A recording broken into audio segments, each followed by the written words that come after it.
a Alejandra Barzani. Él es presidente de la Asociación Civil de Agentes y Agencias de Viaje Pymes Argentinas. Alejandra, ¿cómo te va? Gracias por tu tiempo. ¿Qué tal? ¿Cómo te va? Bien, gracias por atendernos. Bueno, primero preguntarte respecto de los anuncios de ayer del presidente Alberto Fernández, las medidas restrictivas, y cómo los afecta a ustedes, al sector que usted representa. Sí, bueno, a nosotros nos afecta de lleno las medidas que hoy acaba de salir hace un ratito el decreto en el boletín oficial. Si bien habla que afecta de lleno en los viajes de egresados, viajes grupales de jubilados y viajes grupales en general, ¿sí? Esto hace muy compleja la situación, porque si por ejemplo alguien contrató, es decir, a ver, esto afecta por ejemplo cuando uno organizó un micro charter para llevar pasajeros a Cataratas, ¿sí? Es decir, esa operatoria ya está, sí, no se puede realizar, por darte un ejemplo, ¿sí? No importa que vos hayas comprado, vos fuiste y compraste de manera individual. Es un microcharter que está saliendo con un grupo de personas. Entonces, esa operatoria ya, es decir, la prohibieron. Es decir, y no hace falta, es decir, puede ser una familia la que esté viajando, ¿entendés? Claro. Entonces, es decir, el tema de grupo es un concepto bastante complejo, porque uno compró un tour, compró una salida especial, porque esa salida especial era más económica, porque, es decir, a veces hay salidas especiales justamente porque se hacen en charter y son salidas especiales. Entonces, es decir, o uno quiere ir con coordinador para no estar a la deriva. Entonces, todo eso se lo considera grupo.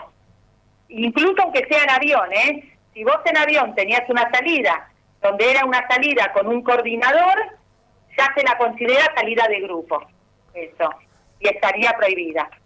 Así que es muy complicado, claro, demasiado complicado esto. Alejandra, me parece importante los conceptos que estás dando, porque efectivamente es una medida bastante ambigua en este sentido, porque por ejemplo, ¿qué se entiende, además de lo que vos mencionaste, qué se entiende por un grupo? Por ejemplo, yo voy con 3, 4 personas que organizamos un viaje por nuestra cuenta, digamos.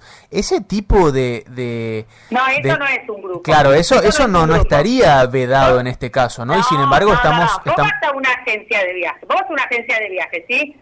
Son 4 amigos que viajan juntos. Eso no es un grupo. Eso se lo encuadra dentro de lo que es una salida individual, aunque sean amigos, ¿sí? Y aunque sean 4 personas, eso no es un grupo. Un grupo es cuando, es decir, se contratan servicios. Primero, es decir, hay varios requisitos para cumplir para que configure como grupo, ¿sí? En el caso de los micros, si le estás poniendo una unidad especialmente para este grupo de personas que todos van a hacer lo mismo y que a la vez tienen un coordinador, ¿sí? Y que todos van a hacer las mismas excursiones, todo lo mismo. Por eso te puse el ejemplo de Cataratas, que es el más característico, claro, porque Cataratas, vos cuando vas a Cataratas, a vos a la ida te hacen una excursión que puede ser Minas de Wanda y a la vuelta te hacen otra que puede ser Ruina de San Ignacio, ¿sí? Entonces todos hacen lo mismo. Después también hace Cataratas, argentino, bueno, ahora brasilera no se puede hacer, pero si todos, como que todos hacen lo mismo, ¿sí? Todo ese grupo de gente está haciendo lo mismo y hay un coordinador que está con ellos y que los asiste en el viaje, ¿sí? Mismo si hubieran contratado en avión una salida especial, que vos fuiste y dijiste, no, yo quería salir el día 4, pero a mí en la agencia le dijeron, mira, si salís el día 7, lo tengo con un precio especial. Bueno, eso generalmente es porque es un grupo donde vos lográs tarifas más económicas, porque salen un grupo de personas que no se conocen entre sí, pero que todos van a hacer el mismo viaje, con un coordinador, es decir, afín a todos. ¿Entiendes? Ahora, vos decís, es decir, somos 2 familias las que viajamos. No, porque cada familia va por separada, no importa que viajen en los mismos vuelos, ¿sí? Si vos fuiste y contrataste en la agencia, es decir, una familia contrató un viaje y la otra familia contrató el mismo viaje, estas 2 familias, por más que sean amigas, no constituyen un grupo, ¿sí? Porque cada una tiene su viaje por separado. Claro. Es decir, a ver, si una familia decide no viajar, no implica que la otra, tenga que dejar de viajar. En cambio, cuando vos tenés un grupo, tienen que viajar todos, porque si todos no viajan, ese viaje encarece y hasta podría llegar a cancelarse la salida y muchas personas cancelan. En cambio, en la salida individual no. Tu viaje se hace, viajen o no viajen las demás personas. Y vos lo podés cancelar y no afectás al resto. Solamente afecta tu viaje. ¿Cuál es la cantidad de personas que compone un grupo? ¿Tiene un mínimo? No, a ver, generalmente, ¿sí? Generalmente, es decir, nadie te va a sacar un micro con menos de 20 personas. Ni tampoco te van a poner un coordinador con menos de 20 personas. Generalmente hay, es decir, para llamarlo grupo tenemos que hablar en la teoría, ¿sí? De 20 personas más o menos, porque a veces puede haber un grupo capaz que sea de 15, porque armaron un grupo, pero es casi que no va a salir un grupo de 15 personas, porque te sale caro y te sale como si viajases de manera individual. Claro. Para armar un grupo es de 20 para arriba, que es cuando hablan, viste, cuando te dicen con 20 pasajeros pagos tenés un liberado, es decir, entonces ya son más o menos a partir de 20 personas. Aparte pensá que los micros se estaban pudiendo vender, creo que con una ocupación del 80%. Entonces, es decir, tampoco salían completos ya los micros. Pero bueno, un micro vos tenés que pensar de que depende de la unidad, puede que tenga 40 y pico o 60 asientos. Claro. Por más que salga con el 80%, igual salía con una buena cantidad de gente. A mí lo que me parece, una cosa son los egresados, ¿sí? Que sabemos que los egresados se descontrolan el destino y demás, ¿ok? Pero cuando estamos hablando de gente que no es egresada y que va a hacer un turismo, es decir, el jubilado que va a hacer un turismo normal, el que haría cualquier otra persona, es decir, yo creo que podrían haber tomado otro tipo de medida, que es la que nosotros de hecho le propusimos al Ministerio, previo a que saquen esta sanción. Nosotros le hicimos una propuesta, que de hecho hoy pude hablar con uno de los jefes de gabinete del Ministerio, para explicarle la propuesta que nosotros le hicimos, que ya nos veíamos venir esto que iba a pasar, y nosotros lo que propusimos era, primero, que se cree, dice que hoy los test están todos en la base nacional, en el CISA. Entonces nosotros, ¿qué le propusimos? Es, aprovechemos ese CISA y hagamos como una subsolapa que se llame, suponete, no sé, test COVID viajero, ¿sí? Por ponerle un nombre, que nosotros le pusimos ese nombre ficticio. Entonces, que pongamos de restricción que los pasajeros tengan que hisoparse antes de viajar, que eso sí nos parece importante, porque acordate lo que pasó la semana pasada con pasajeros que llegaron a Merlo, que por eso prohibieron los grupos, porque en un micro habían 2 pasajeros, tanto en Merlo como en La Rioja, que cuando llegaron les hicieron el test COVID, que no era obligatorio, y resultó que habían 2 personas que tenían COVID y mandaron a los micros de vuelta. Pero eso vos tenés manera de solucionarlo sin tener que suspender el turismo. Vos ponés, es decir, en vez de decir prohíbo a los jubilados y jubiladas, a los contingentes de turismo, le ponés de condición que se tengan que hisopar antes, y vos haces una subbase nacional exclusiva, como para que nadie pueda adulterar esos resultados, ¿sí? Y que estén de manera online para que los pueda verificar cualquier autoridad a nivel de fronterizo, nacional, de todas las provincias. Entonces, de esa manera vos lo solucionás, y lo que yo les comentaba era,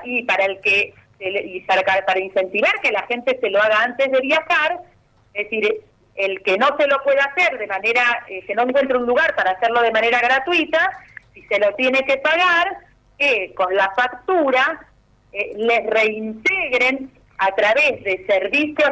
Estamos hablando del que compró un servicio turístico, ¿no?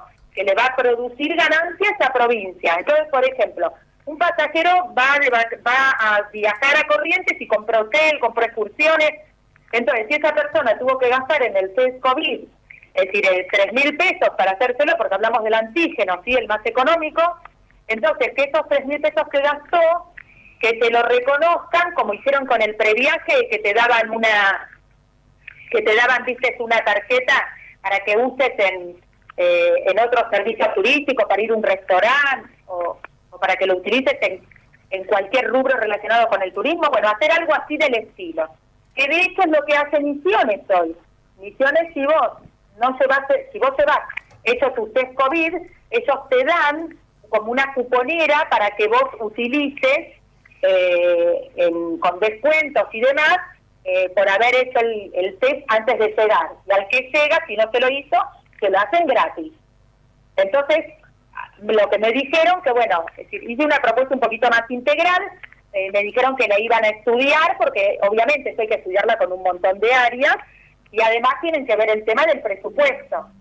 Uh-huh. Que lo que yo le decía era, bueno, a ver, el presupuesto, la persona que, por más que vos pienses, es decir, que le tengas que devolver en servicios esos 3.000 pesos, es decir, esa persona, si te compró servicios turísticos, te compró hotel, te compró excursiones, pongamos un mínimo de noches, entonces si una persona compró un montón de servicios turísticos a la provincia, igual, la cuenta le va a ser ganadora, porque va a ser más lo que le va a ingresar de dinero, de lo que va a gastar ese turista, que lo que digamos, que tener que reconocer ese test COVID, ¿no? Y te asegurás que nadie tuvo un micro sin tener el debido test hecho, ¿no? Antes de subir. Ale, ¿y qué respuesta les dieron a toda esta propuesta que hicieron en definitiva? ¿Que solamente que la iban a estudiar?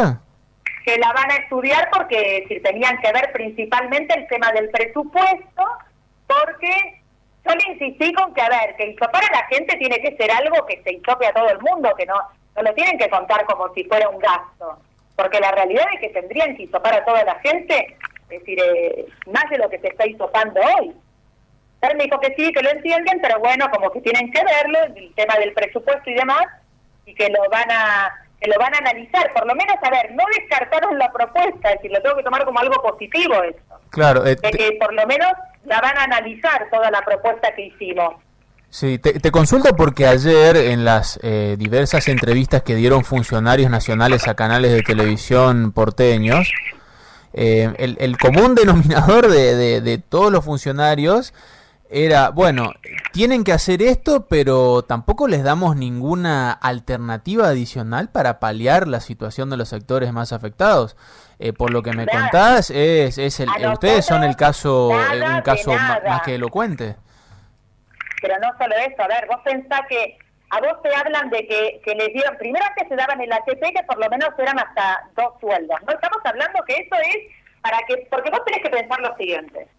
Es decir, a ver, no es que el Estado me está haciendo un favor si me da un ATP o un retro, porque el Estado me está dando eso para que no se despida al empleado. ¿Por qué? Porque me están, es decir, primero que el Estado a mí me está prohibiendo despedir un empleado. Entonces, después me dice, te di un ATP. Con el ATP más o menos las empresas estaban piloteándolo.